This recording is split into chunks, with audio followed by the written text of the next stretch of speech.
మీ అందరికీ శుభోదయం. ఈరోజు మనం ఒక మంచి పాఠాన్ని నేర్చుకుందాం. నా పేరు డాక్టర్ అబ్బాస్. ఈరోజు మనము మొత్తం నగర సామాజిక శాస్త్రంలో ఒక ఒక కొత్త కోణాన్ని మనం ఈరోజు ఆవిష్కరిద్దాం. మీకు ఒక మంచి ఉదాహరణతోటి ఈరోజు మనం పాఠాన్ని మొదలుపెట్టాలని నేను భావిస్తున్నాను. మీ అందరికీ తెలుసో లేదో ఒక సినిమా ఉంది. ఏంటంటే డెడ్ పోయట్స్ సొసైటీ అని ఒక సినిమా ఉంది. ఆ సినిమా ఎందుకు చెప్తున్నాను అంటే మన నగర జీవితంలో సంస్కృతి ఎట్లా ఉంటుంది, లేకపోతే కళలు ఎట్లా ఉంటాయని చెప్పడానికి ఈ ఉదాహరణ చెప్పి మనం పాఠంలోకి వెళ్దాం. ఈ డెడ్ పోయట్ సొసైటీలో ఒక స్కూలు అంటే ఒక నగరంలో ఉండే ఒక పాఠశాల ఎట్లా ఉంటుంది, ఆ పాఠశాలలో పిల్లలు ఎట్లా చదువుకుంటారు అనేది ఆ సినిమాలో చూపించాడు. దాంట్లో ప్రధానమైనటువంటి విషయం ఏంటి అంటే వచ్చినటువంటి టీచరు ఆ యొక్క ఆ పేజీలను అంటే వాళ్ళు ఫ్రీగా ఆలోచించే విధంగా అతను ఆ పిల్లల్ని మౌట్ చేస్తాడు. రాగానే కెప్టెన్ ఓ కెప్టెన్ అనే ఒక పోయం తోటి ఆ క్లాసును మొదలుపెట్టి, కెప్టెన్ అంటే అబ్రహాం లింకన్ సంబంధించినటువంటి ఒక పోయం అది. అంటే పిల్లలు ఆ స్కూల్లో ఏంటంటే ఓన్లీ అబ్బాయిలకు మాత్రమే ఆ స్కూల్, కానీ అది స్ట్రిక్ట్గా ఉంటుంది. ఈ ఆర్ట్స్, కల్చరు, స్పోర్ట్స్ ఇట్లాంటివి ఏమి ఉండవు. అట్లాంటి స్కూల్ని ఒక టీచరు ఏ రకంగా మార్చాడు, అది డెడ్ పోయట్స్ సొసైటీ అనేది చాలా వినూతంగా చూపించాడు. అంటే పిల్లలకు పెంచే విధానం ఎట్లా ఉండాలి అంటే అది ఫ్రీగా ఉండాలి, ఆ తర్వాత స్ట్రెస్ఫుల్గా ఉండాలి, ఏ పిల్లోడు ఏం చేయాలనుకుంటే అది చేయాలి, ఇట్లాంటి వాతావరణంలో మనకు స్కూల్స్ ఉండాలి. అది ఆ సినిమా యొక్క ప్రధానమైనటువంటి లక్ష్యం. అట్లే మనం సిటీకి వచ్చినప్పుడు, పల్లెటూరుకి వచ్చినప్పుడు చదువు కానీ, లేకుంటే మన సంస్కృతి కానీ, మన యొక్క జీవన విధానం కానీ, మన అలవాట్లు కానీ ఇవన్నీ కూడా పూర్తిగా మారిపోతాయి. అసలు సిటీ అనేది ఎందుకు పుట్టిందండి? ఒక ప్రాథమిక ప్రశ్న మీకు ఆవిర్భవించవచ్చు. అసలు సిటీ అనేది ఎందుకు వచ్చింది? సిటీ పల్లెటూరులో ఉండొచ్చు కదా అందరూ, సిటీకి రావాల్సిన అవసరం ఏముంది అనేది కూడా మీరు ఆలోచించవచ్చు. అంటే దీనికి ఇంకొక ఉదాహరణ మీకు చెప్పాలి. అదేంటి అంటే ఇదంతా కూడా మోడర్న్ అంటే ఆధునికత. ఆధునికత అంటే ఏంటంటే హేతువాదం అంటే ఏంటి అంటే అందరికీ సమానమైన విద్య, అందరికీ ఆరోగ్యము, అందరికీ సరైన సదుపాయాలు. ఇది మనం దాన్ని హేతువాదంలో మనం చెప్పొచ్చు. ఇది మనకు హేతువాదం. అంటే పల్లెటూరు అనుకోండి, పల్లెటూరులో ఎట్లా ఉంటుందండి? కులతత్వము, మతత్వము, కులతత్వము, మతత్వము ఇవన్నీ కూడా ఉంటాయి. కానీ సిటీలలో ఇదంతా ఏమి ఉండదు. సిటీ అనగానే అదొక అందరికీ సమానము, ఒక కులం ఉండదు, ఒక మతం ఉండదు, అంటే రకరకాల కులాల వాళ్ళు, రకరకాల మతాల వాళ్ళు, రకరకాల ప్రాంతాల వాళ్ళు. అంటే ఈ పట్టణ జీవితమే ఒక రకమైనటువంటి మొజాయిక్ అంటారు. మొజాయిక్ అంటే ఒక మ్యూజియం లాంటిది అని మనం చెప్పుకోవచ్చు. ఈ రకంగా మనం పట్టణ జీవితము అనేది ఎలా ఉంటుంది అనేది మనం సాంస్కృతిక దృష్టికోణం నుంచి ఈరోజు మనం పాఠాన్ని చూడాలి. ఇప్పుడు చాలా వరకు ఏం చేస్తారు అంటే సమాజాన్ని ఆర్థికపరమైనటువంటి కోణాల నుంచి చూస్తూ ఉంటారు. ఆర్థికపరమైన కోణాలు అంటే ఎట్లా అంటే క్లాసు, ఆ తర్వాత దాన్ని బట్టి చూస్తూ ఉంటారు. కానీ మనం ఈరోజు మనం మన నగర జీవితాన్ని సాంస్కృతిక దృష్టికోణం నుంచి చూడాలి. సంస్కృతి అంటే ఏంటండి? ప్రాథమిక ప్రశ్న ఏంటంటే సంస్కృతి అంటే ఏంటి? సంస్కృతి అంటే కల్చర్ అంటే ఏంటి అంటే డిజైన్ ఫర్ లైఫ్ అని చెప్పుకోవచ్చు. అంటే ఇప్పుడు పల్లెటూరుకు ఒక సంస్కృతి ఉంటుంది, సిటీకి ఒక సంస్కృతి ఉంటుంది. పల్లెటూర్లలో ధోతి అవి కట్టుకుంటారు, సిటీలలోనేమో పాయింట్లు, చొక్కాలు, బనియన్లు ఇట్లా వేసుకుంటారు. మీకు ఆడవల్ల అది కేశాలంకరణ కానీ లేకుంటే ఇంకేదైనా కానీ మీకు పల్లెటూరులో వేరే రకంగా ఉంటుంది, ఇక్కడ వేరే రకంగా ఉంటుంది.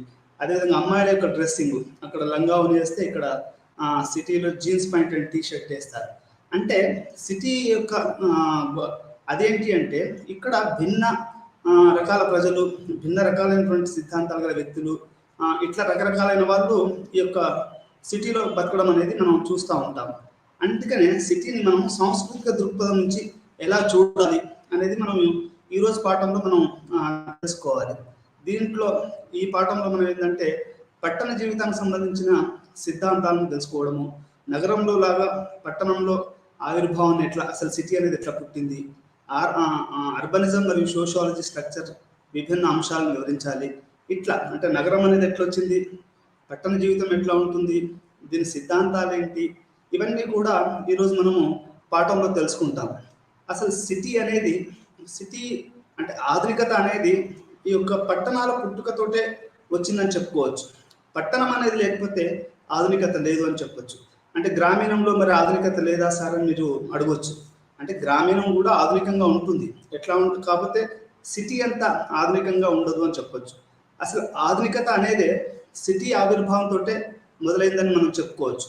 ఎట్లా అంటే ఇప్పుడు బాంబే, హైదరాబాద్, కలకత్తా, న్యూయార్క్ సిటీ ఇట్లాంటి పెద్ద పెద్ద నగరాలు లేకపోతే అసలు మనం ఆధునికత సమాజాన్ని అసలు ఊహించలేము.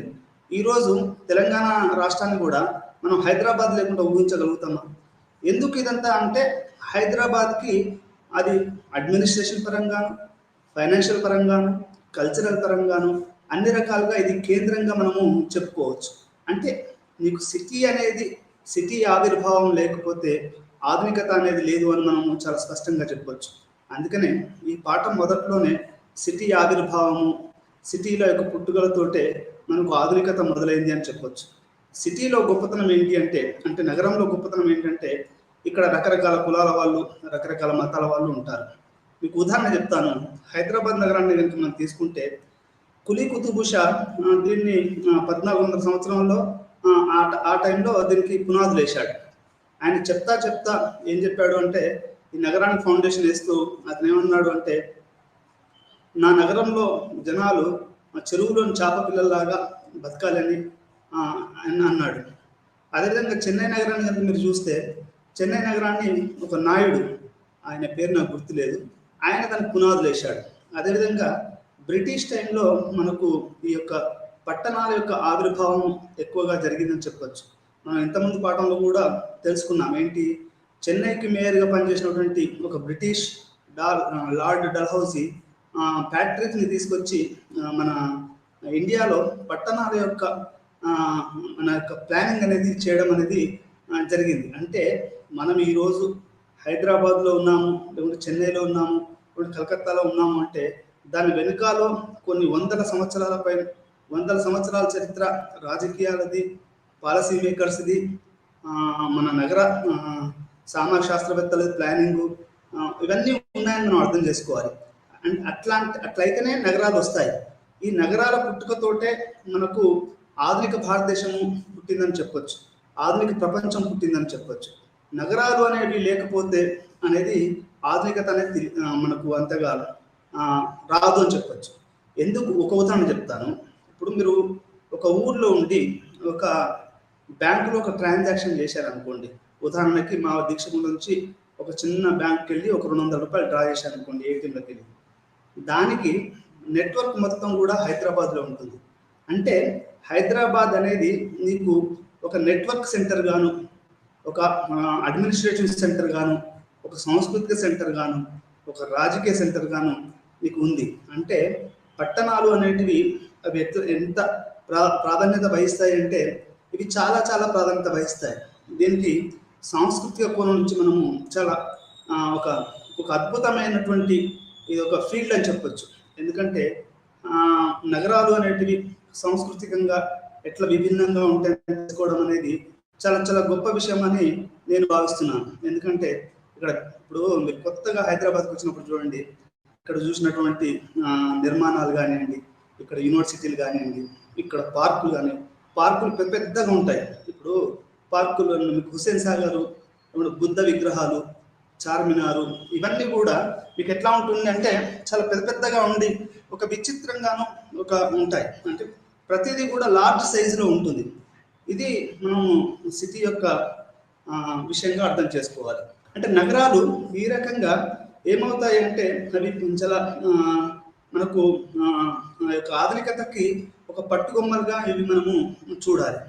అదే నగరంలో లాగా పట్టణ ఆవిర్భావాన్ని అసలు ఈ యొక్క సిటీలు ఎట్లా పుట్టాయి అనేది కూడా మనం చూస్తాం. దాంట్లో భాగంగా అర్బనిజం మరియు సోషియాలిస్ట్ స్ట్రక్చర్ కూడా తెలుసుకుంటాం. అయితే ఇక్కడ పాఠం మొదలుపెట్టే ముందు మనం ఇంకొక విషయాన్ని కూడా తెలుసుకోవాలి. అదేంటి అంటే ప్రముఖ ఆంథ్రోపాలజిస్ట్ సమ్నర్ ఆయన ఏమన్నాడు అంటే ప్రిమిటివ్ సొసైటీస్ ఉంటాయని చెప్పాడు. ఆయన చెప్పిన దాని యొక్క సమ్నర్ యొక్క ఆ యొక్క మానవాభివృద్ధి శాస్త్రం అయినటువంటి సమ్నర్ యొక్క ప్రిమిటివ్ సొసైటీ సో రోజు రోజుకి ఎరోడ్ అయిపోతున్నాయి. With the time the Sumner's concept of primitive societies are eroded. అంటే మన కాలక్రమేణా ఈ యొక్క పురాతన గిరిజన సమాజాలు కానీ లేకుంటే పురాతన సమాజాలు కానీ రోజు రోజుకి అవి విచ్ఛిన్నమై మనకు నగరాలు ఏర్పడుతున్నాయని మనం చెప్పవచ్చు. ఉదాహరణకి మీకు ఈరోజు ఇప్పుడు 21వ శతాబ్దం ఈరోజు మీరు ఏదన్నా ఒక గిరిజన గ్రామానికి పోతే ఆ గిరిజన గ్రామంలో మీరు సెల్ ఫోన్ చూడొచ్చు, ఆ తర్వాత ల్యాప్టాప్ చూడొచ్చు, ఆ తర్వాత టీవీ చూడొచ్చు, న్యూస్ పేపర్ చూడొచ్చు, రోడ్లు, హాస్పిటల్స్ ఇవన్నీ కూడా మనకి గిరిజన గ్రామాలలో కూడా వచ్చాయి. అంటే ఈరోజు సమ్నర్ చెప్పినటువంటి ఈ యొక్క ఏదైతే ప్రిమిటివ్ సొసైటీస్ రోజు రోజుకి అంతరించిపోతున్నాయని మనము ఇక్కడ అర్థం చేసుకోవాల్సినటువంటి విషయం. అంటే సమ్నర్ యొక్క అప్పుడు ఎర్లీ ఆంథ్రోపాలజిస్టులు, ఎర్లీ సోషియాలజిస్టులు వాళ్ళు ఇంతగా ఊహించలేదండి. ఎవరు కూడా ఊహించలేదు. అంటే ఇప్పుడున్నటువంటి సిటీ పీపులే సిటీ ఇట్లా డెవలప్ అయింది అని ఎవరు ఊహించలేదు. అట్లాంటిది ఎర్లీ ఆంథ్రోపాలజిస్టులు, ఎర్లీ సోషియాలజిస్టులు కూడా ఇంతగా ఆలోచించలేదు. అంటే ఒక ప్రిమిటివ్ సొసైటీ పోయి ఒక అర్బన్ లైఫ్ వస్తుంది, అర్బన్ సోషియాలజీ వస్తుంది అని ఎవరు కూడా ఊహించలేదు. ఈ యొక్క దాంతో పాటుగా మనం విభిన్న అంశాలు అంటే సిటీ సైజ్ ఎట్లా ఉంటుంది, ఇక్కడ పాపులేషన్ ఎట్లా ఉంటుంది, ఇది రాబర్ట్ పార్క్ సిటీ ఎట్లా రాశాడు, ఇవన్నీ కూడా ఈరోజు మనము ఈ యొక్క పాఠంలో మనం తెలుసుకుంటాం. విలక్షణ పట్టణం అంటే ఏంటి, ఆధునికమైనదని ఏ సూచిస్తుంది అంటే విచ్ ఈజ్ ఏ విలక్షణమైన పట్టణం అంటే what is the character of the city అంటే ఒక్కొక్క సిటీకి ఒక్కొక్క క్యారెక్టర్ ఉంటుందండి. ఇప్పుడు వారణాసి తీసుకున్నారనుకోండి అది దైవికం, మీరు విజయవాడ తీసుకున్నారనుకోండి కమర్షియల్, హైదరాబాద్ తీసుకున్నారనుకోండి లవ్, ఢిల్లీ తీసుకున్నాడు అనుకోండి పాలిటిక్స్, బాంబే తీసుకున్నాం అనుకోండి అది ఫైనాన్షియల్. అంటే విలక్షణమైనటువంటి సిటీ, ఒక్కొక్క సిటీకి ఒక్కొక్క విలక్షణమైనటువంటి అది ఉంటుందనేది మనం ఇక్కడ సామాజిక శాస్త్రంగా అర్థం చేసుకోవాలి. ఆధునికమైన దాన్ని ఏ సూచి అంటే వాట్ ఈస్ మోడర్నిటీ అంటే సిటీ పుట్టుక అనేది ఒక మోడర్న్కి సింబల్గా మనం చూడొచ్చు. ఇది పట్టణ శకాన్ని నాంది పలికే గొప్ప నగరాల మరి పోతే అసలు మనకు ఆధునికత లేదు అని కూడా మనం చెప్పవచ్చు. నగరాలు సేంద్రియ స్వభావంతో మానవ ఆత్మ యొక్క కనెక్టివిటీ గరిష్ట వ్యత్యాసాన్ని చేస్తాయి. అంటే ఆర్గానిక్ కనెక్షన్ అంటే ఏంటంటే ఇది గరిష్ట ఇది ఈ రకంగా ఆధునిక సమాజము, పట్టణాలు ఇవన్నీ కూడా ఈ యొక్క ఆర్గానిక్ సొసైటీస్ అని చెప్పొచ్చు. అంటే ఎట్లా అంటే ఒకదాని మీద ఒకటి ఇట్లా ఆధారపడి ఉంటాయనేది మనం ఇక్కడ అర్థం చేసుకోవాలి. ఈ నగరాల రోజు మరియు వయసులో ఇతర సమూహాలకు దూరంగా తమలో తాము నివసిస్తున్న సుదీర్ఘ సమూహాలను కనుక్కోవడం చాలా సాధ్యం. ఇక్కడ నగరం పెద్దదైన కొద్దీ మనకేంటంటే ఇండివిజువలైజేషన్ అనేది పెరుగుతుంది. ఒక పెద్ద నగరం ఉందనుకోండి, ఇప్పుడు హైదరాబాదే ఉంది, నువ్వు ఒక 1,20,00,000-30,00,000 మంది ఉన్నారు. ఈ నగరాన్ని ఎట్లా తెలుసుకుంటామండి మనం అంటే ఇక్కడ ఇంపర్సనలైజేషన్ అనేది చాలా ఎక్కువగా ఉంది అనేది మనం అర్థం చేసుకోవాలి. ఈ రకంగా ఈ నగరాలు అనేటివి ఇంపర్సనలైజేషను, సైజ్ ఆఫ్ ది సిటీ వీటన్నిటి మీద కూడా ఒక్కొక్క నగరానికి ఒక్కొక్క సైజు ఇంపర్సనలైజేషన్ అనేది జరుగుతుంది. ఈ యొక్క నగరాలు కూడా రకరకాలైనటువంటి జనాలు వాళ్ళ యొక్క ఆలోచనలు అవన్నీ కూడా ఈ యొక్క సిటీలు ఇట్లా కలిగి ఉంటాయని మనం చెప్పొచ్చు. ఈ పట్టణ నాగరికతకు వెన్నుముకగా విభిన్న సంస్కృతులు ఉంటాయి. అంటే ఇప్పుడు పల్లెటూరుకు వెన్నుముక ఏంటంటే వ్యవసాయదారుడు, అదే సిటీకి వెన్నుముక ఎవరు అంటే రకరకాలైనటువంటి కమ్యూనిటీస్ అని చెప్పొచ్చు. ఉదాహరణకి హైదరాబాద్కు వెన్నుముకమైనటువంటి కమ్యూనిటీ అంటే ముస్లిమ్స్ అని చెప్పొచ్చు. ఎట్లా అంటే ఈ సిటీని వాళ్ళు ఫౌండ్ చేశారు, అంటే ఇది ఒక మతత్వ దృష్టితో కాదు, హిందువులు కూడా ఒక రకమైనటువంటి బ్యాక్ బోన్ అని చెప్పొచ్చు. సిక్కులు ఉన్నారు, ఆ తర్వాత క్రిస్టియన్స్ ఉన్నారు. సికింద్రాబాద్ మొత్తం క్రిస్టియన్స్, హైదరాబాద్ మొత్తం ముస్లిమ్స్, ఆ తర్వాత హిందూస్, ఆ తర్వాత జైనులు, ఇట్లా ఒక్కొక్క సమూహం అనేది ఇట్లా దీనికి మనకు బ్యాక్ బోన్గా ఉంటాయని మనము చెప్పొచ్చు. అంటే సిటీలు అనేటివి ఈ వైవిధ్యపరమైనటువంటి కులాలు కానీ లేకుంటే మతాలు కానీ ఇవి సిటీకి మనకు ఒక ప- ఒక ఒక బ్యాక్ బోన్గా పనికొస్తాయనేది మనం ఇక్కడ అర్థం చేసుకోవాలి. ఇది చాలా పెద్ద సంఖ్యలో ఉంటారండి. ఒక ఊర్లో ఒక 100-200 మంది, ఒక 3000 మంది అట్లుంటే, సిటీలలో లక్షల మంది, కోట్ల మంది ఉంటారు. ముస్లింలు ఇక్కడ 50 లక్షల మంది ఉన్నారు. అంటే 1,00,00,000 మంది హిందువులు, ఒక 1,00,00,000 మంది క్రిస్టియన్స్, ఒక 1,00,00,000 మంది, ఒక 150 ఒక 1,50,00,000 మంది ఉన్నారు ఇక్కడ. అంటే ఇట్లా కమ్యూనిటీస్ వైవిధ్యపరమైనటువంటి కమ్యూనిటీస్ అనేటివి బ్యాక్ బోన్గా ఉంటాయి సిటీకి అనేది మనం ఇక్కడ అర్థం చేసుకోవాలి. ఆధునిక యుగం సాధారణంగా నగరాల పెరుగుదల మరియు వేగవంతమైన ఆధునికతగా నిర్వచించబడుతుంది. అంటే ఆధునిక యుగం అంటే ఏంటి అంటే, ఇప్పుడు మనం హైదరాబాద్ సిటీ మనం మీకు ఉదాహరణ చెప్తాను. ఆధునికత అంటే ఏంటి, ఆధునిక నగరం అంటే ఏంటి, ఆధునిక జీవితం అంటే ఏంటంటే, మనం తెలంగాణ వచ్చిందండి. తెలంగాణ వచ్చిన తర్వాత మన అడ్మినిస్ట్రేషన్ ఊర్లో పెట్టొచ్చు కదా, కాదు. మనం ఆధునికంగా పురోగతి చెందాలనుకుంటున్నాం. కాబట్టి హైదరాబాద్ని అత్యంత వేగంగా అభివృద్ధి చేయాలని అటు ప్రభుత్వాలు, ప్రజలు ఆలోచిస్తుంటారు. అంటే దీన్ని మనము ఆధునికంగా చెప్పొచ్చు.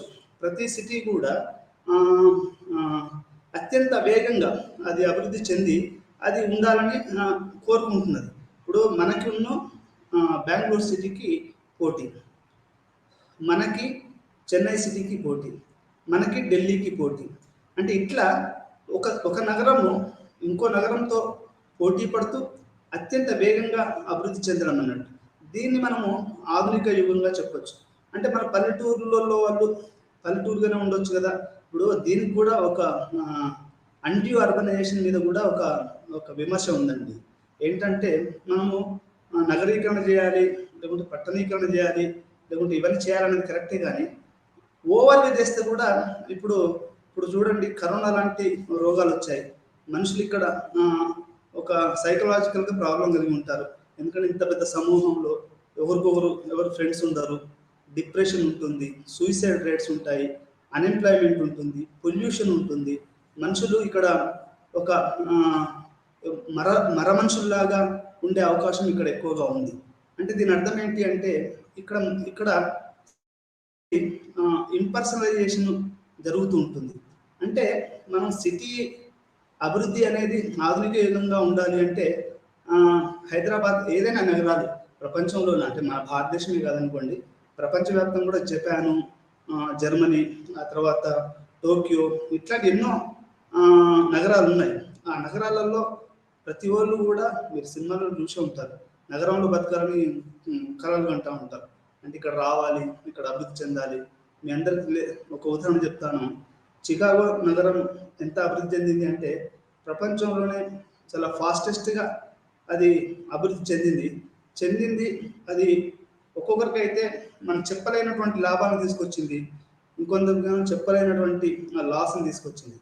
నగరం ఏం చేస్తుందంటే మనిషిని అప్పటికప్పుడే ఆకాశానికి ఎత్తుతుంది, ఒక తెల్లారే నిన్ను భూపతలానికి నెట్టివేస్తుంది. ఎందుకంటే ఇది హైలీ ఫ్లక్చువేటెడ్ అంటే ఎట్లా అంటే, అది ఎప్పటికీ చాలా వేగవంతంగా మారుతూ ఉంటుంది. నీ యొక్క తలరాతను అది ఏ రోజు ఎట్లా మారుస్తుందో తెలియదు. ఇప్పుడు పల్లెటూరు అనుకోండి, పల్లెటూరులో నీకు ఒక వ్యవసాయం ఉంటే నువ్వు నీకు కావాల్సిన దాంట్లో పండించుకొని నువ్వు అభివృద్ధి చెందుతావు. ఇక్కడ అట్లా కాదు.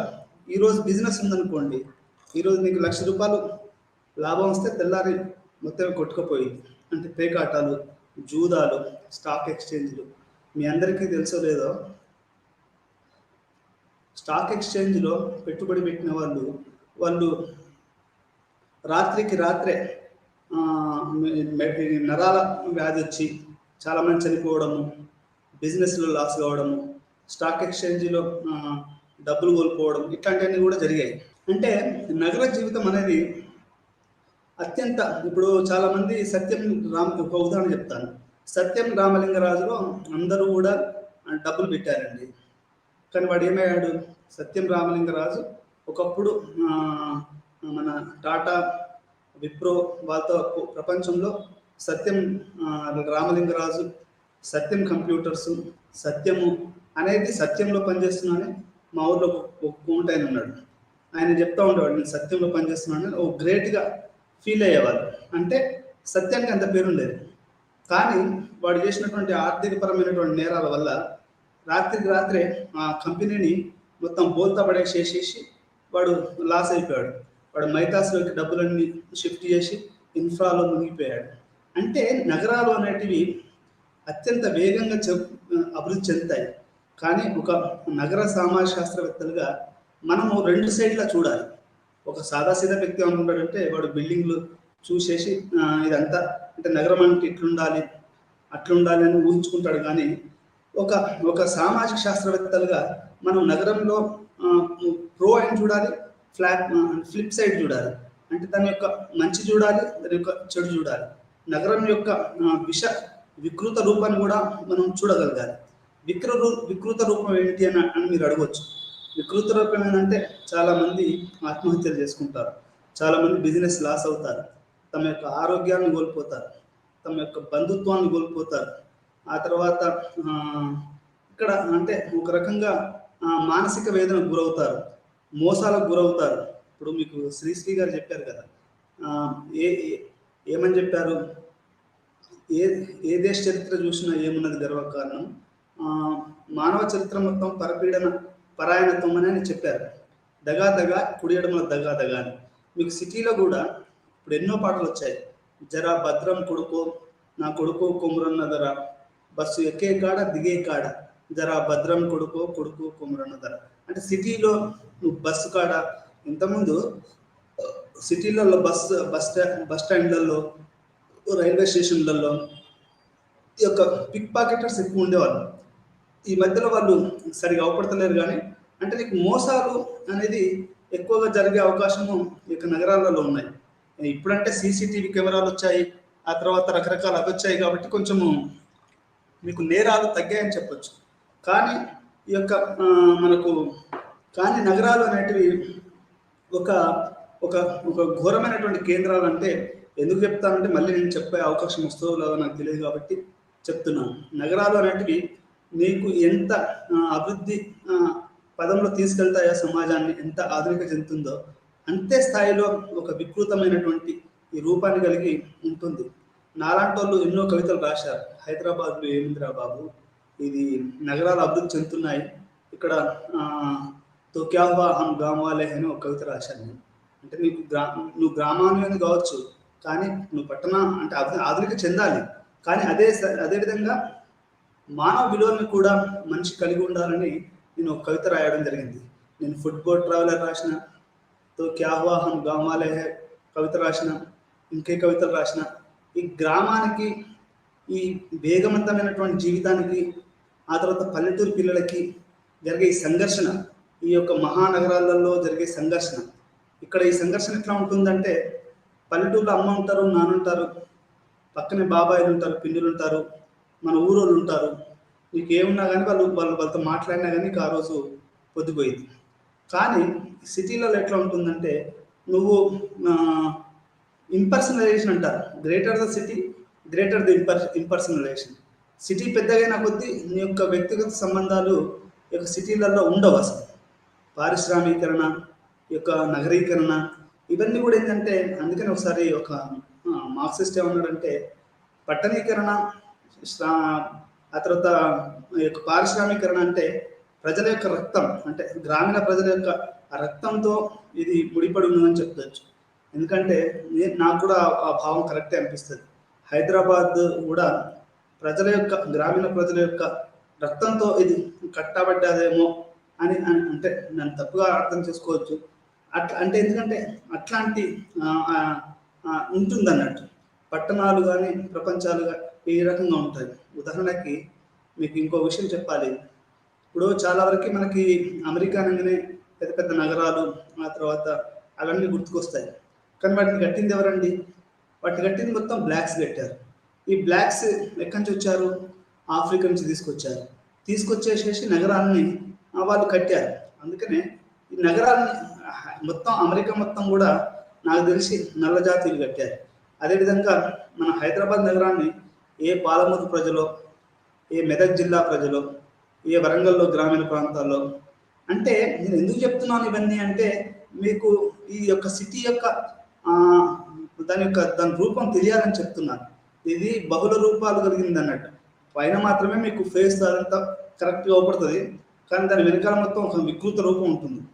ఇక్కడ ప్రజల్ని మోసం చేయడాలు, ఈ యొక్క ప్రజల యొక్క గ్రామీణ ప్రజల యొక్క సాదాసీదా శ్రమలతోటి ఇది నిర్మించబడ్డది అని మీకు చెప్పడానికి ఇది చెప్తున్నాను మీకు. అందుకనే ఒక కవితలో నేను రాశాను, హర్ దిన్ హజారో మజ్దూర్ ఆతే హై యహా అప్ని తరక్కి కర్నే కి కోషిష్ కర్తే హై యహా హైదరాబాద్ షహరే.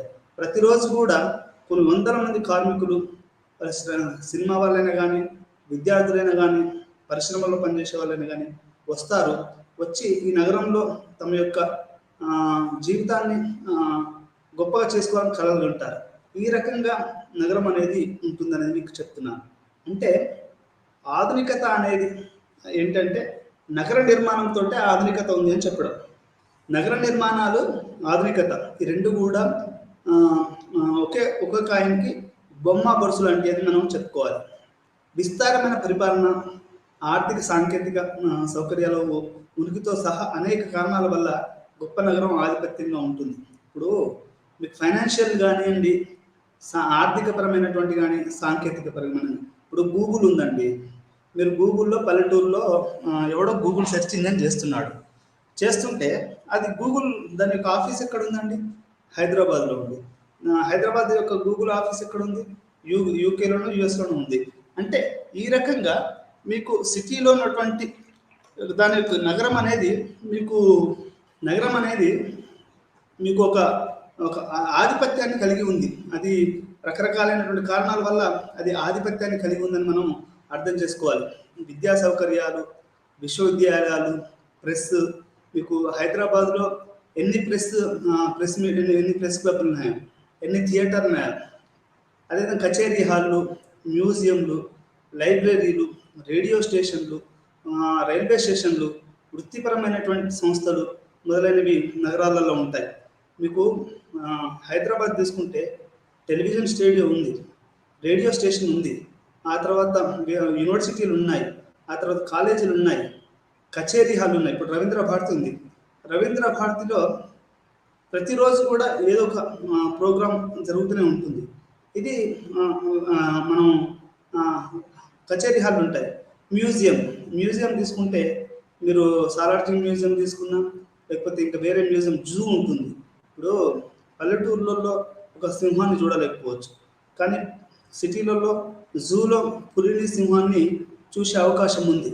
అంటే జూలు, లైబ్రరీలు, పార్కులు, మ్యూజియంలు, కచేరీ హాళ్ళు, సినిమా థియేటర్లు, ప్రెస్సులు, విద్యా సౌకర్యాలు, పరిపాలనా భవనాలు, ఇవన్నీ కూడా అంటే మీకు ఎన్ని సదుపాయాలు ఉన్నాయని మీరు ఇక్కడ అర్థం చేసుకోవచ్చు. మీకు ఒక ఉదాహరణ చెప్తాను. ఊర్లో ఒక తల్లి తన బిడ్డకు జన్మనివ్వాలి అంటే ఆ ఊర్లో సరైన సదుపాయం ఉండదు. కానీ అదే నగరంలో మీకు అన్ని సదుపాయాలు ఉంటాయి. మీకు ఆడపిల్లల ఒక మెటర్నిటీ హాస్పిటల్స్ ఉంటాయి, మీకు ప్రెస్ ఉంటుంది, మీరు వాడు కవిత రాయాలంటే వాడు ఈజీగా రాసుకోవచ్చు. అంటే నగరం అనేది సకల సదుపాయాల కూడలిగా మనం చెప్పుకోవచ్చు. విస్తారమైన పరిపాలన అంటే మీకు పెద్ద పెద్ద అడ్మినిస్ట్రేషన్ ఇక్కడ ఉంటుంది. ఆర్థికపరమైనటువంటి పరిపాలన అంటే బ్యాంకులు, పెద్ద పెద్ద బ్యాంకులు, ఆ తర్వాత సాంకేతిక సౌకర్యాలు. మీకు ఒక సినిమా మీరు ఉదాహరణకి 2 కోట్లు అనుకోండి, అదే నేను దీక్షగుంట్లో ఉంటే అది మనకు సాధ్యం కాదు. కానీ ఇక్కడ సాంకేతిక సహకారాలు ఉన్నాయి. ఇప్పుడు స్టూడియోస్ ఉన్నాయి. ఒక సినిమా తీయడానికి ఏం కావాలి? మీకు థియేటర్ ఉండాలి, స్టూడియో ఉండాలి, రేడియో, అవన్నీ మీకు డబ్బింగ్ చెప్పుకోవడానికి ఇవన్నీ కూడా సౌకర్యాలు ఉండాలి. అంటే ఈ సాంకేతిక సౌకర్యాలు అనేటివి కూడా చాలా ప్రముఖమైనటువంటి పాత్ర వహిస్తాయి. అంటే దీనివల్ల నగరం అనేది గ్రామానికంటే కూడా చాలా గొప్పగాను పెద్దదిగాను ఉండి అది మన మీద పెత్తనం చలాయిస్తుంది. అయితే మీరు ఇక్కడ ఒకటి గమనించాలి, గ్రామీణ ప్రజలుగా, విద్యార్థులుగా మీరు ఎప్పుడు భయపడకూడదు అనేది నా ఉద్దేశం. ఈ రకంగా మనం సిటీని అర్థం చేసుకొని దాన్ని మనం ఏ రకంగా మెదులుకోవాలి.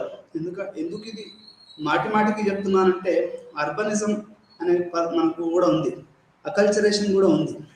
చాలామంది ఈ నగరాలకు వచ్చి మోసపోయి చీటింగ్ గురై రీసెర్చ్లో కూడా చాలామంది గ్రామీణ విద్యార్థులు చేసిన పరిశోధన ఈ సిటీలో ఉన్న వాళ్ళు దాన్ని చీటింగ్ చేసి దాన్ని తీసుకొని దాన్ని అది చేస్తే అవకాశం ఉంది. ఇక్కడ ఈ రకంగా నగరం అనేది అది ఒక అవకాశాల కూడలి, ఒక ఒక ఒక ఒక అడ్మినిస్ట్రేషన్ పరంగా, సాంకేతిక పరంగా, ఆర్థిక పరంగా ఇట్లా రకరకాలంగా అది ఆధిపత్యతను కలిగి ఉండి ఆధునికతకు ఈ యొక్క నగరాలు అనేటివి ఇవన్నీ కూడా ఇప్పుడు నేను పోయం చదవాలండి, ఊర్లో పొలం దగ్గర పోయం చదివాను అనుకోండి, అది ఏముంటుంది. ఇప్పుడు నేను మొన్న ఒక సినిమా చూశాను. ఆ సినిమా ఏంటంటే చెల్లెలి కాపురం. ఆ చెల్లెలి కాపురంలో శోభన్ బాబు హీరో. దాంట్లో వాడు వాడు పోయెట్. ఆ పోయెట్ అయితే అదేం జరుగుద్ది అంటే వాడు వచ్చి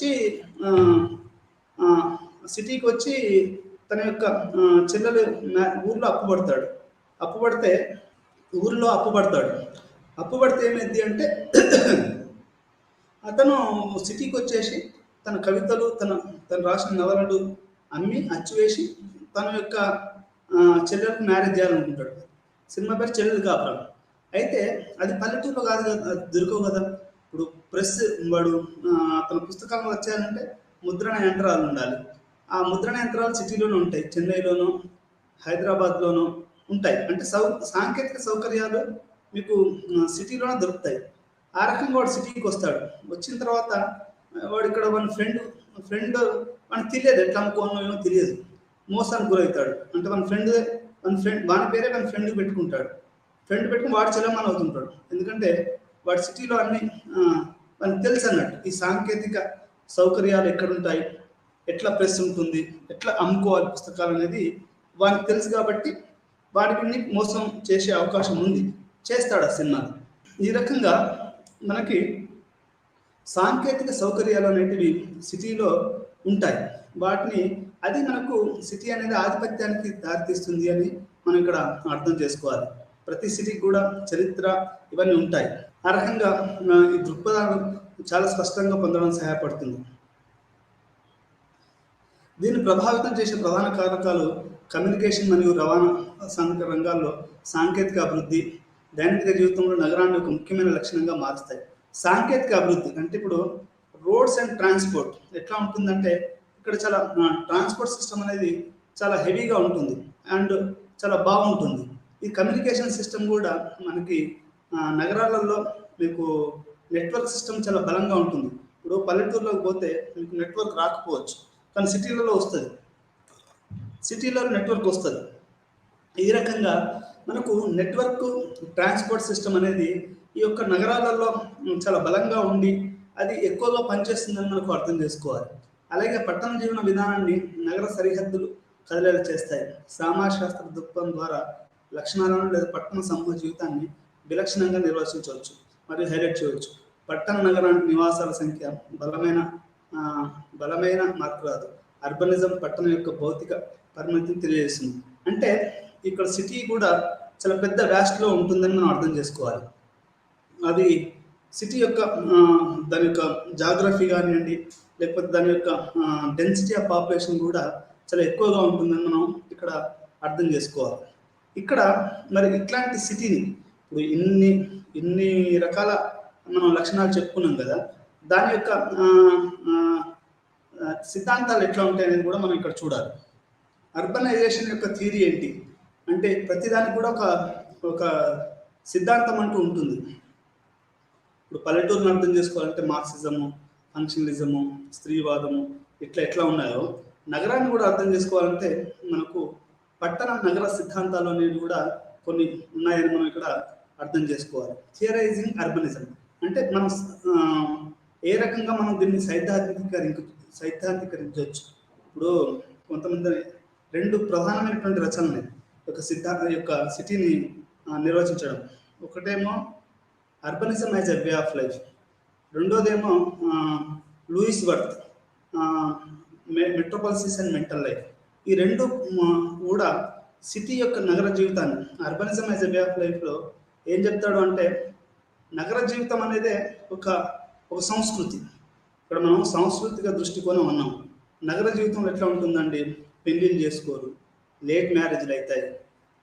ఆ తర్వాత సైన్స్ అండ్ టెక్నాలజీ ఎక్కువగా ఉంటుంది. ఆ తర్వాత డబ్బుకు ఎక్కువగా చదువుకు, డబ్బుకు ఎక్కువ ప్రాధాన్యత ఉంటుంది. ఈ రకంగా అంటే నగరంలో చాలా రకాలైనటువంటి సంస్కృతి అనేది ఉంటుంది మనకి. ఈ సంస్కృతితో మనకు ఈ యొక్క సిటీ లైఫ్ అనేది ఉంటుంది.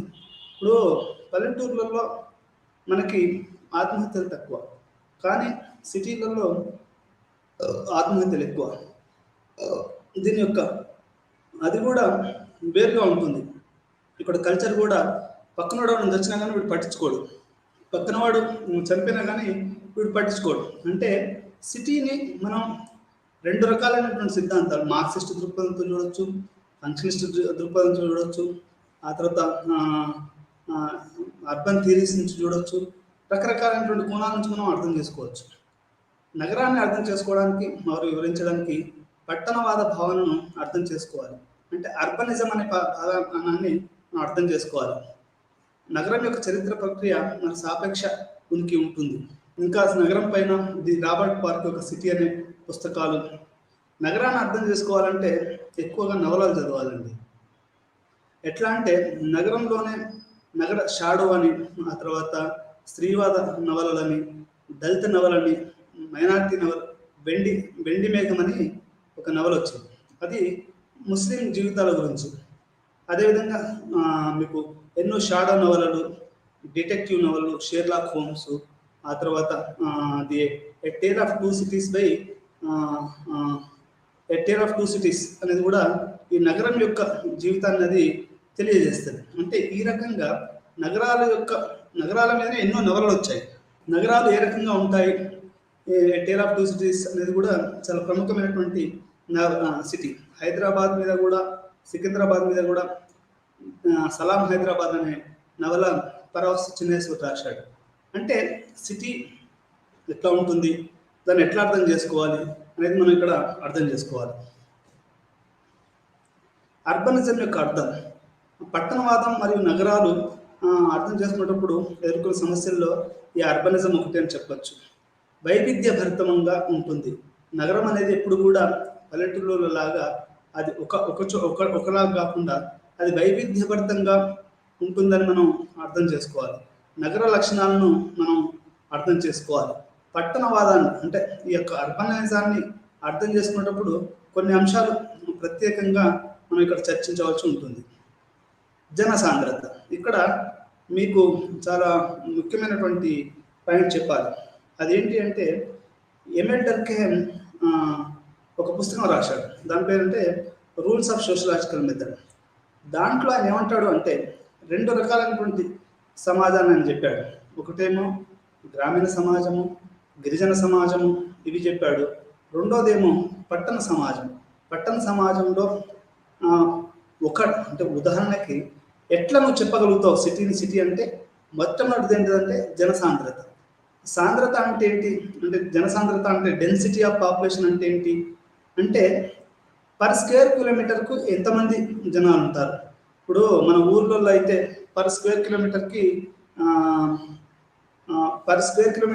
100 మంది ఉంటారు, కానీ ఇక్కడ పర్ స్క్వేర్ కిలోమీటర్కి 1000 మంది ఉంటారు. మన గోదావరి జిల్లాలో అనేటివి మనకు జనసాంద్రతగా ఉన్నటువంటి జిల్లాలు. హైదరాబాదు, చెన్నై, బాంబే, కలకత్తా, న్యూయార్క్ సిటీ, ఈ సిటీలన్నిటి కూడా జనసాంద్రతను కలిగి ఉంటాయి. అంటే ఏంటి, పర్ స్క్వేర్ కిలోమీటర్కు ఇది ఎక్కువగా జనాలు కలిగి ఉంటారు. మీరు ట్రైన్లు చూసినా, బస్సులు చూసినా, ఏది చూసినా కానీ జనాలతో నిండి ఉండి ఇది జనసాంద్రతతో కలిగి ఉంటుందని మనం ఇక్కడ అర్థం చేసుకోవాలి. అంటే ఇక్కడ జనసాంద్రత అనేది సిటీలని ఒక ప్రత్యేకమైన అంశంగా చూడవచ్చు. నేను ఒక ఉదాహరణ చెప్తాను. నేను మేఘాలయకు ఇంటర్వ్యూ పోయాను. అది కలకత్తా మీదకి పోవాలి.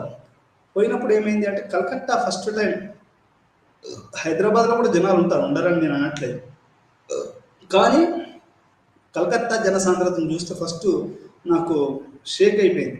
అంటే నేను అసలు ఆ జనాన్ని ఒకసారి ఊపిరి ఆగిపోయినట్టు నాకు అనిపించింది. అంటే కలకత్తా జనసాంద్రత మీకు పర్ స్క్వేర్ కిలోమీటర్స్ జనసాంద్రత ఎక్కువగా ఉంది కలకత్తా. ఆ తర్వాత మనకు చెన్నై, ఆ చెన్నై సిటీ కూడా ఆ రైల్వే స్టేషన్ చూస్తే మన సికింద్రాబాద్ రైల్వే స్టేషన్ కూడా కంటే కూడా పెద్దగా ఉంది. అంటే చెన్నై జనసాంద్రత అనేది మన హైదరాబాద్ కంటే ఎక్కువగా ఉంది. అంటే జనసాంద్రత అనేది వాల్యూమ్ ఆఫ్ ది పీపుల్. అంటే నీకు ప్రతి స్క్వేర్ కిలోమీటర్కి ఎక్కువ ఉంటారు. ఇప్పుడు ఊర్లో 1000 మంది 3000 మంది ఉంటారు, మండలంలో 10,000 మంది ఉంటారు.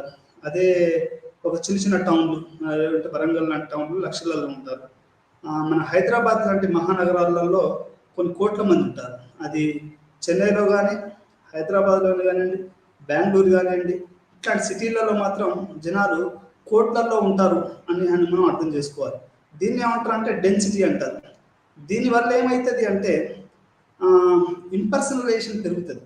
ఇంపర్సనలైజేషన్ అంటే మనిషి వాడు ఒక ఐసోలేషన్ గురి కావడము, ఇవన్నీ కూడా ఎక్కువగా జరుగుతాయి. భౌతిక పరిచయాలు దగ్గరగా ఉంటాయి కానీ సామాజిక పరిచయాలు దూరంగా ఉంటాయి.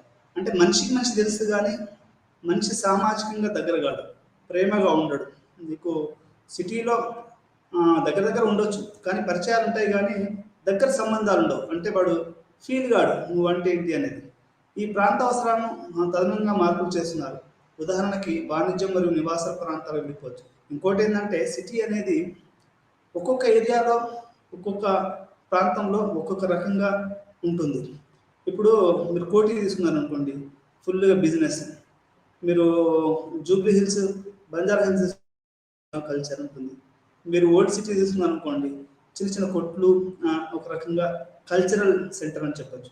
అంటే సిటీ కూడా రకరకాలైనటువంటి ప్రాంతాలు రకరకాలుగా విడిపోయి ఉంటాయని మనం ఇక్కడ అర్థం చేసుకోవాలి. కొన్ని ఏమో వాణిజ్యపరంగా ఉంటాయి, కొన్ని ఏమో కల్చరల్ పరంగా ఉంటాయి, కొన్ని ఏమో రకరకాలుగా ఈ రకంగా ఉంటాయని మనం అర్థం చేసుకోవాలి. వైవిధ్యత రెండోది ఏంటి అంటే ఈ డెన్సిటీ ఆఫ్ పాపులేషన్తో పాటుగా అతి ప్రధానమైనటువంటిది ఏంటి అంటే వైవిధ్యత. ఇప్పుడు ఊర్లలో మా ముస్లిం కుటుంబం ఒకటేనండి, మా ఊర్లో దీక్షకుంటలో. అంటే ఒకటో రెండో. ఆ తర్వాత మీకు దూదేకులు ఉన్నారు, మిగతా వాళ్ళంతా హిందువులు, దాంట్లో కాస్ట్ సిస్టమ్ ఉన్న వాళ్ళు ఉన్నారు. అక్కడ వైవిధ్యత దీక్షకుంట ఊర్లో వైవిధ్యత తక్కువ. మీరు మీ సిటీకి వచ్చారనుకోండి, వరంగల్కి వస్తే కొంచెం వైవిధ్యం పెరుగుతుంది. కానీ హైదరాబాద్ నగర్కి వచ్చారనుకోండి, ఇక్కడ ఎంత వైవిధ్యత ఉంటుందంటే హైదరాబాద్లో మహారాష్ట్రియన్స్ ఉంటారు, కేరళైట్స్ ఉంటారు, మొత్తం ఇండియాకి సంబంధించిన వాళ్ళు ఉంటారు, పల్లెటూరు వాళ్ళు ఉంటారు, సిక్కులు ఉంటారు, జైనులు ఉంటారు, బుద్ధిస్టులు ఉంటారు, ఇట్లా ముస్లింలు ఉంటారు, క్రిస్టియన్లు ఉంటారు. ఎంత వైవిధ్యత ఉంటుందంటే వైవిధ్యత is an backbone of city life అని మనం ఇక్కడ చెప్పుకోవచ్చు.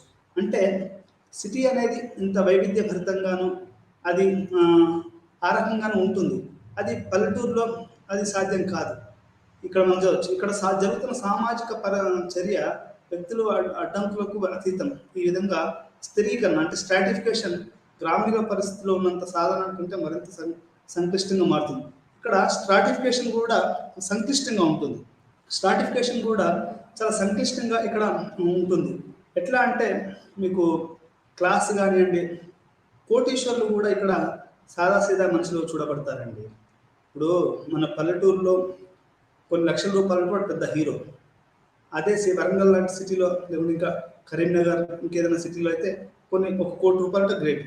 కానీ హైదరాబాద్లో ఎట్లా ఉంటుందంటే సోషల్ స్ట్రాటిఫికేషన్ అనేది వాడు 1 కోటి రూపాయలు. ఇప్పుడు ఒకరోజు నేను దాసరి నారాయణరావు బర్త్డేకి వెళ్తే అక్కడ మన ఎవరు అశ్విని దత్ అంటే సినిమా ప్రొడ్యూసర్, ఆయన కూడా చాలా సాదాసీదా ఉన్నాడు.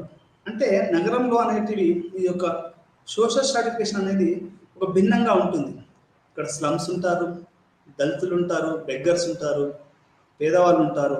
మీకు ఒకరోజు మీరు సిటీలో ప్రయాణించండి, ఎంతమంది పేదవాళ్ళు అవపడతారో ఇక్కడ మీకు తెలుస్తుంది. స్థిరీకరణ అనేది ఇక్కడ ఒక సంక్లిష్టంగా ఉంటుంది. అంటే మన పల్లెటూరులాగా ఏదో వ్యవసాయదారులు మిగతా కూలీలు ఉంటారు, కానీ ఇక్కడ అట్లా ఉండదు. మిడిల్ క్లాస్ ఉంటుంది, టీచర్లు ఉంటారు, డాక్టర్లు ఉంటారు, లాయర్లు ఉంటారు, ఇంకా రకరకాల వాళ్ళు ఉంటారు. ఇట్లా ఇక్కడ మీకు సోషల్ స్ట్రాటిఫికేషన్ అనేది సిటీలో భిన్నంగా ఉంటుంది అని మీకు ఇక్కడ నేను చెప్పదలుచుకున్న పాయింట్. అంటే ఈ యొక్క పల్లెటూరులో ఇప్పుడు డాక్టర్లు, లాయర్లు, ఇంజనీర్స్ వాళ్ళంతా పల్లెటూరులో ఉండరు కదండి. ఐఏఎస్లు, ఐపీఎస్లు ఇట్లాంటి వాళ్ళంతా మీకు సిటీలలో ఉండరు కదా. ఈ రకంగా మీకు సోషల్ స్ట్రాటిఫికేషన్ అనేది నగరాలలో చాలా భిన్నంగాను వేరుగాను ఉంటుందని ఇక్కడ మనకు అర్థం చేసుకోవాలి. ఇన్ఫ్లోస్, అవుట్ఫ్లోస్ ఉంటాయి. ఎక్కువగా రావడము, పోవడము, మొబిలిటీ. ఇక్కడ మొబిలిటీ ఎంతగా ఉంటుందంటే ఎన్ని లక్షల మంది వస్తున్నారు, ఎన్ని లక్షల మంది పోతున్నారు అనేది తెలుసుకోవడం అనేది మనకు చాలా చాలా కష్టంగా మనకు తెలుస్తుంది ఇక్కడ. అంటే మనకు ఇది చాలా కష్టంగా ఇది మనకు అర్థమవుతుంది. పెద్ద నగరాల్లో అధిక వ్యక్తీకరణ, హయ్యర్ ఇండివిజువలైజేషన్. అంటే పెద్ద పెద్ద నగరాలలో మనకు పెద్ద పెద్ద ఇండివిజువలైజేషన్ ఎక్కువగా ఉంటుంది. ఇప్పుడు న్యూయార్క్ సిటీ తీసుకున్నాం అనుకోండి, అక్కడ హైలీ ఇండివిజువలిస్టిక్. అంటే మన మన ఊళ్ళో లాగా ఇట్లా అది వాళ్ళు కలిసి ఉండడం ఉండదు. ప్రతి వాళ్ళు కూడా చాలా హైగా ఇండివిజువలిస్టిక్గా ఉంటుందని మనం ఇక్కడ అర్థం చేసుకోవాలి. అది మీకు సిటీ పెరిగిన కొద్దీ మనకు ఇండివిజువలైజేషన్ అనేది పెరుగుతూ ఉంటుందనేది మనం ఇక్కడ అర్థం చేసుకోవాలి. ఇప్పుడు అందుకనే పెద్ద పెద్ద నగరాలలో ఉండాలంటే ఎవరు ఇష్టపడరు. ఎందుకంటే ఇక్కడ బాగా డబ్బులున్న వాళ్ళు, లేకుంటే ఉద్యోగస్తులు, ఇట్లాంటి వాళ్ళు మాత్రమే నగరాలలో ఉండగలుగుతారు. లేకపోతే ఈ నగరాలలో ఏమైనా జరిగిందనుకోండి, ఎవరికైనా జరిగితే ఇక్కడ ఒకరినొకరు పట్టించుకునే వాళ్ళు ఉండరు. ఇది ప్రాథమికంగా మనం అర్థం చేసుకోవాలి. పెద్ద పెద్ద నగరాల్లో అధిక వ్యక్తీకరణ కనబడడం పడుతుంది. అంటే ఇండివిజువలైజేషన్ అనేది అవపడుతుంది. అర్బనిజ సిద్ధాంతం మరియు పరిశోధన, నగరాన్ని అర్థం చేసుకోవడానికి, అన్వేషించడానికి అనేక సామాజిక దృక్పథం మాత్రమే కాకుండా సామాజిక శాస్త్రం డైనామంలో లేకపోవడం వల్ల నగరం మొత్తాన్ని మనం సమగ్రంగా అర్థం చేసుకోవాలి. జనాభా పరిమాణము, సాంద్రత, వైవిధ్యత అనేవి మనకు స్థావరాలుగా ఇక్కడ మనకు అవపడతాయి. ఎకాలజీ అంటే సైజ్ ఆఫ్ ది సిటీ అండి. భౌతికంగా అంటే ఒక నగరము భౌతికంగా ఏ రకంగా ఉంది, పర్యావరణంగా ఏ రకంగా ఉంది. సిటీలో ఎక్కువైందంటే మీకు యువకులు ఉంటారు. ఎకాలజీ అంటే భౌతిక స్ట్రక్చర్. ఇప్పుడు మీరు హైదరాబాద్ అని తీసుకున్నారు అనుకోండి, హైదరాబాద్ అనేది ఒక డెక్కన్ ప్లాట్యూమ్ మీద ఉంది. అది అది అట్లా ఉంది. మీరు చెన్నై తీసుకున్నారు అనుకోండి, చెన్నై అనేది మనకు సముద్ర తీరంలో ఉంది. అంటే సముద్ర తీరాన చెన్నై ఉంది, మనకేమో మూసీ నది తీరాన మనం ఉన్నాం. అంటే ఈ ఎకాలజీ యొక్క భౌతిక మరియు పర్యావరణ సహజంగా ఎట్లా ఉన్నాయనేది మనకు సిటీ యొక్క దాన్ని మనకు తెలియజేస్తుంది. ఈ యొక్క ఎకాలజీ, భౌతిక మరియు పర్యావరణ విషయాలు అనేటివి మనకు జనసాంద్రత, పరణీకరణ, నగరంలో ఇవన్నీ కూడా మనకు ఈ యొక్క ఎకాలజీ గురించి మనం అర్థం చేసుకోవాలి. ఉదాహరణకి వృద్ధులు మరియు పిల్లలు ఎక్కువగా నివసించేది గ్రామీణ ప్రాంతాలలో. అదే యువకులు వాళ్ళు సిటీలలో బతుకుతారు. ఎట్లా అంటే మీరు చాలా సినిమాల్లో చూస్తూ ఉంటారు. ఏదైనా ఒక యువకునికి ఊర్లో సమస్య వస్తే ఎక్కడెందుకురా ఉంటావు, సిటీకి పోయి బతకరాదు, రిక్షా కట్టుకోను, లేకుంటే ఏదైనా పని చేసుకోను, ఇంకేదైనా చేసుకోను, సిటీలో బతకమని చెప్తారు. అంటే సిటీలో యువకుల శాతం ఎక్కువగాను, గ్రామీణ ప్రాంతాలలో వృద్ధులు మరియు పిల్లలు అధికంగానూ ఉంటారు. ఇక్కడ విభిన్న సంస్కృతులు ఉంటాయి మరియు పునశ్చరణ లక్షణాలకు చెందిన వ్యక్తులు ఇక్కడ కలిసి జీవిస్తారు. అంటే ఇక్కడ రకరకాలైనటువంటి విభిన్న ప్రజలు ఇక్కడ ఉంటారు అనేది మనకు ఇక్కడ అర్థమవుతుంది. ఈ పట్టణీకరణ అనేది సంక్లిష్టమైనటువంటి చర్యగా మనం అర్థం చేసుకోవాలి. అంటే ప్రతి సిటీకి కూడా దాని యొక్క ఎకాలజీ అనేది చాలా ముఖ్యం. ఆ ఎకాలజీని అర్థం చేసుకుంటే, ఇప్పుడు నా స్టూడెంట్ ఒక అమ్మాయి లండన్లో చదువుతుందండి.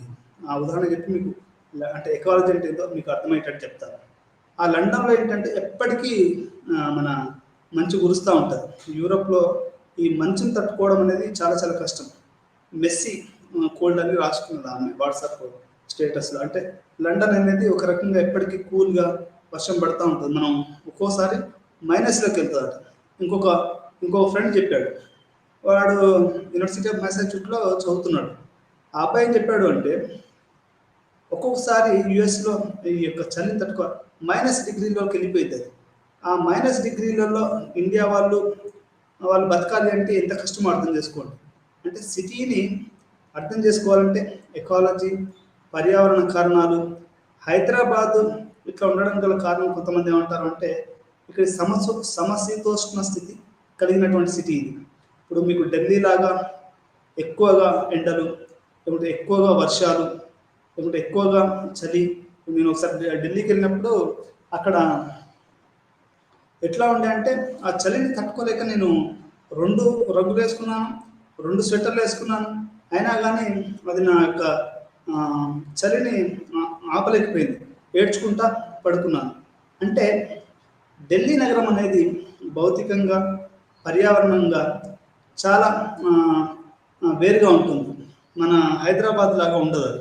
అదే అంటే ఒక నగరాన్ని అర్థం చేసుకోవాలి అంటే దాని యొక్క భౌతిక, పర్యావరణ రకాలు, జనాభా పరిణామము, సాంద్రత, దాని యొక్క స్వభావము పరిగణలోకి తీసుకోవడం వల్ల మనకు సిటీ అనేది ఈజీగా అర్థమవుతుంది. మీకు సిటీల మీద ఎన్నో పుస్తకాలు వచ్చాయి.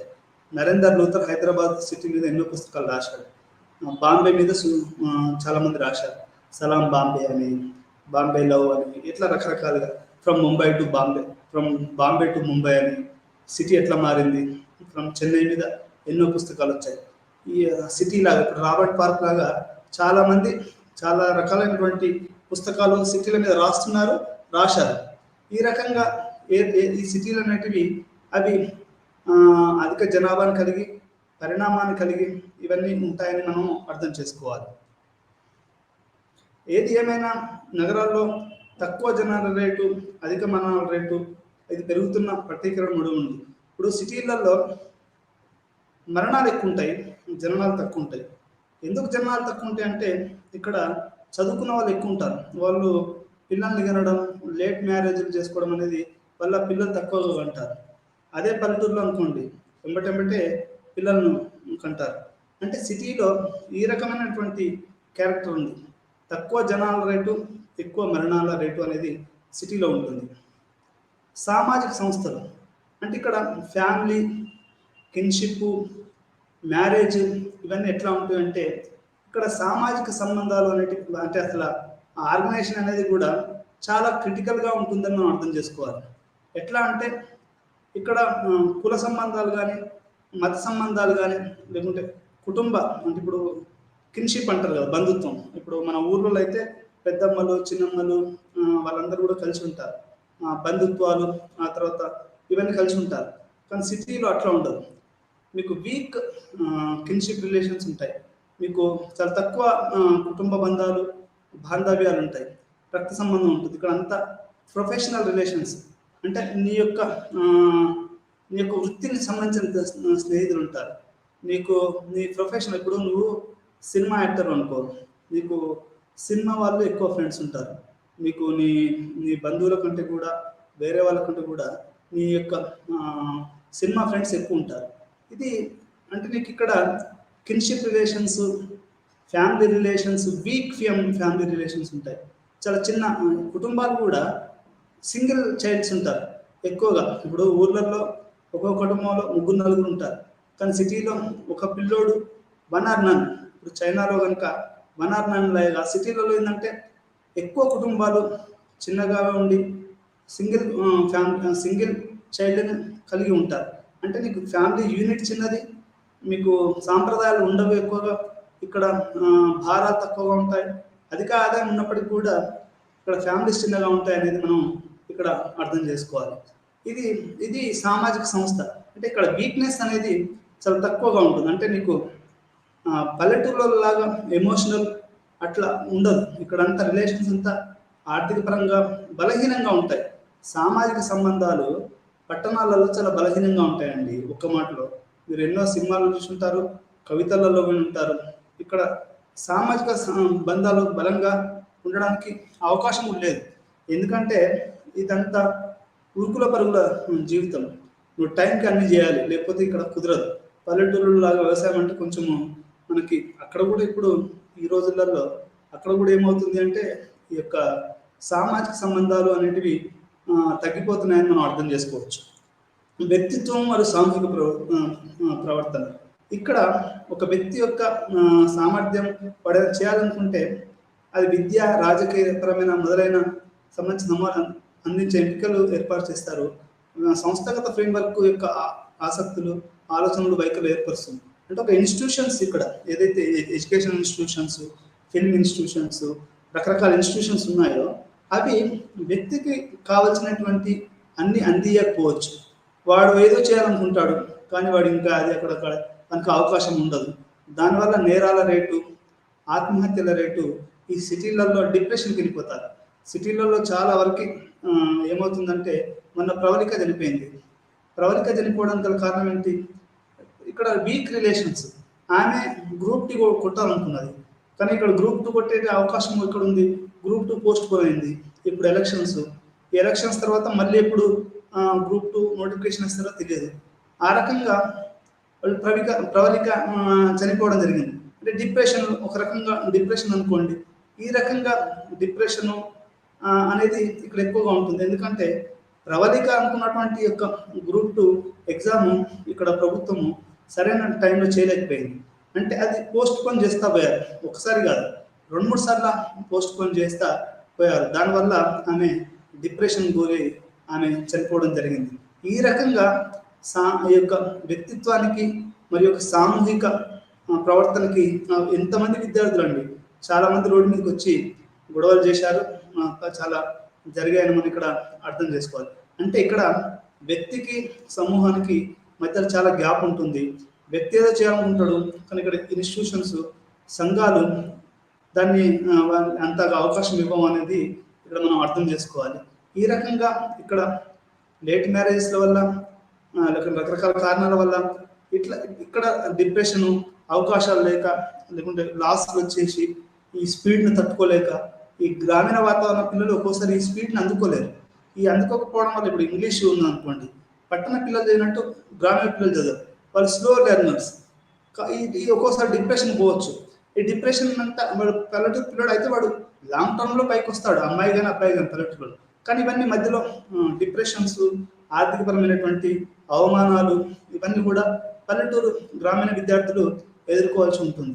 ఈ రకంగా వ్యక్తిత్వం అనేది ఈ యొక్క పట్టణాలలో ఉంటుంది. ఇది మనం సాంస్కృతిక దృష్టితో పట్టణాలని మనం ఈ రకంగా చూడవలసినటువంటి అవసరం ఉంది.